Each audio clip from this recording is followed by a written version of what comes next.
Matière grasse, devez-vous supprimer le gras de votre alimentation? Bienvenue sur la chaîne LP Nutrition, la chaîne du rééquilibrage alimentaire, où faire attention à sa santé ne rime plus avec régime et frustration.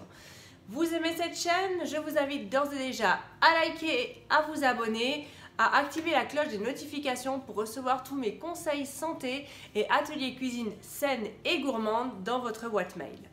Pour ceux qui ne me connaissent pas, je suis Lauriane Pichard, coach en nutrition et remise en forme. J'accompagne des personnes qui sont face à un problème de santé, que ce soit la surcharge pondérale, que ce soit du diabète ou du cholestérol ou autre, et qui souhaitent reprendre leur vie en main. Je les accompagne pour atténuer et prévenir les effets négatifs d'une alimentation trop riche sur l'organisme. Aujourd'hui, nous allons parler du gras parce qu'évidemment, on entend partout le gras et le sucre. Ce sont nos ennemis, il faut les supprimer. Est-ce vrai? Devons-nous aller jusqu'à cet extrême? Ce qu'il faut savoir quand même, c'est que le gras, les amis, c'est la vie. Le corps a besoin d'un minimum de gras. C'est utile. Il est indispensable au bon fonctionnement de notre cerveau et il facilite l'absorption des vitamines A, D, E et K. Il contribue aussi à la synthèse des hormones. Donc c'est vraiment la vie, nous en avons besoin. Bien évidemment, nous en avons besoin de manière, en quantité raisonnable et c'est là où le bas blesse parce qu'aujourd'hui, tout comme le sucre, nous en trouvons partout, partout, partout.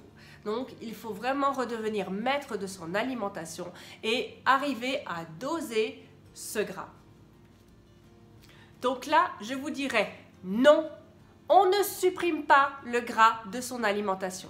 Et nous allons voir pourquoi en exposant 2 raisons et je vais aussi vous donner la bonne dose journalière pour intégrer ce gras de manière correcte et de manière utile dans votre organisme. Première raison, on va revenir à l'introduction, tout simplement parce que le gras, c'est la vie, donc on ne le supprime pas. Il est responsable du bon fonctionnement de notre organisme tout entier, de nos organes, de notre cerveau également. Donc il faut vraiment en apporter dans notre alimentation. Deuxième atout finalement de ces graisses, c'est que chaque graisse a sa propre force. Aussi a ses propres inconvénients, ça c'est clair. Mais les inconvénients apparaissent uniquement quand vous les utilisez à haute dose. Mais chaque matière grasse a sa force. Chaque huile a ses bénéfices. Après, c'est à vous de choisir. Je ferai une vidéo prochainement sur différentes huiles et ce qu'elles peuvent vous apporter à votre organisme. Maintenant, c'est à vous de savoir ce que vous voulez. C'est à vous de définir vos intérêts quand vous utilisez ou quand vous consommez de la matière grasse. Et pour ceci, vous avez 3 intérêts que vous devez bien définir.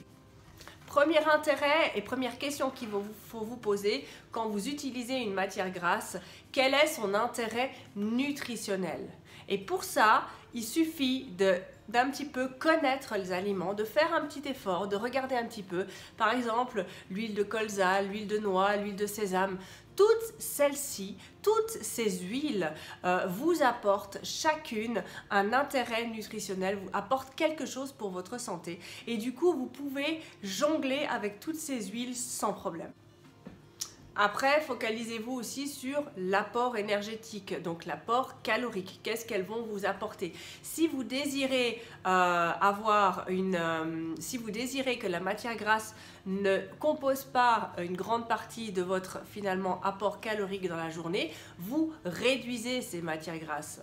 C'est un choix finalement. Il est clair que plus vous mangerez de matières grasses, moins vous aurez de place pour les autres aliments qui seront aussi bons pour votre santé. Donc c'est vraiment à vous de doser et vous dire voilà, est-ce que vraiment j'ai envie de me prendre 3 tartines avec une bonne couche de beurre en sachant que ça va m'apporter énormément de calories et que ça va finalement vous bouffer votre capital calories pour d'autres aliments, ou est-ce que je me contente simplement d'une tranche avec une jolie couche de beurre et que les autres tranches, la deuxième tranche par exemple, je la mange nature? Enfin, on en revient au plaisir. Alors, c'est clair qu'une bonne tranche de pain avec du beurre et de la confiture, c'est très très bon. Bien évidemment, il faut que ça reste du plaisir. Rappelez-vous, ça c'est du plaisir, ça c'est du déplaisir. Il faut vraiment faire le rapport de nouveau, 20% de plaisir, 80% on reste dans le sain. C'est très très important. À partir du moment où vous aurez compris ça, vous aurez compris comment doser votre dose de gras dans la journée. Pour terminer sur cette vidéo, voici la bonne dose de gras journalière que vous devriez avoir. C'est-à-dire ce qui est huile, beurre, que ce soit du beurre allégé ou, voilà, ou n'importe quelle huile. Une cuillère à soupe d'huile ou 10 g de beurre ou 2 cuillerées à soupe de crème par repas et par personne. Voilà ce qu'il faut compter.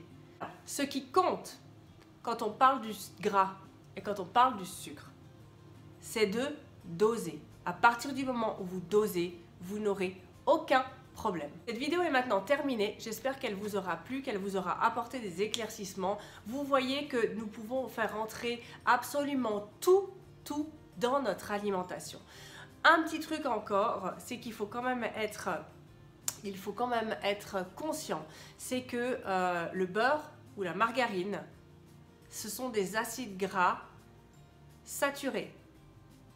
L'huile, ce sont des acides gras polyinsaturés.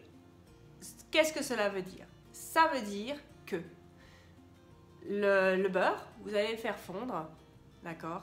Mais à température ambiante, il se resolidifie. Ce qui veut dire qu'il va directement dans vos artères et il va faire une fine couche. Pas les huiles. Les huiles, elles vont directement dans le foie et elles ne se collent pas sur vos artères.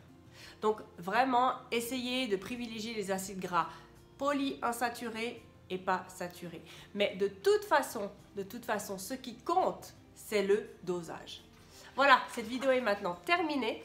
J'espère qu'elle vous aura plu. Je vous rappelle que je suis coach en nutrition. Si vous désirez suivre mon programme de rééquilibrage alimentaire, je vous invite à répondre à mon sondage. Vous pouvez également prendre contact avec moi par email, par téléphone, également par SMS. Et on prendra contact ensemble, on fera un petit bilan personnalisé et voir ce qu'on peut faire pour vous faire atteindre votre objectif santé. Sur ce, je vous laisse, je vous souhaite une très très bonne journée et à bientôt sur la chaîne LP Nutrition.